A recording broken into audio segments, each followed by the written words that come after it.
What was Lincoln's 10% plan? Have you ever wondered how President Abraham Lincoln aimed to bring the Southern states back into the Union during the American Civil War? One of his key strategies was the 10% plan. This plan was officially announced in December of 1863 and was part of what we now call the Proclamation of Amnesty and Reconstruction.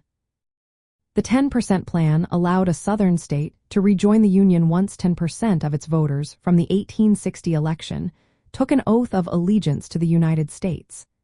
These voters also had to promise to support the emancipation of enslaved people. Once this threshold was met, they could form a new state government and draft a new state constitution that abolished slavery.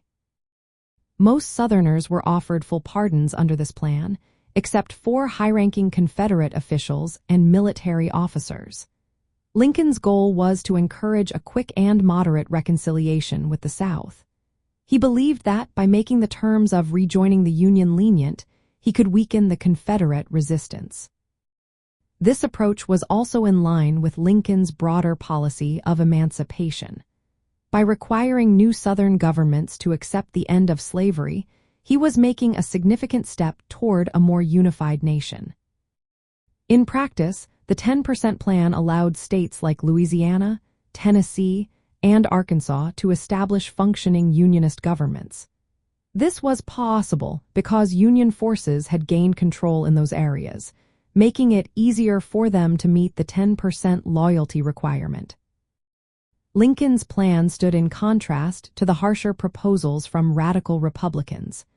They wanted stricter conditions for readmission and more protections for freed African Americans.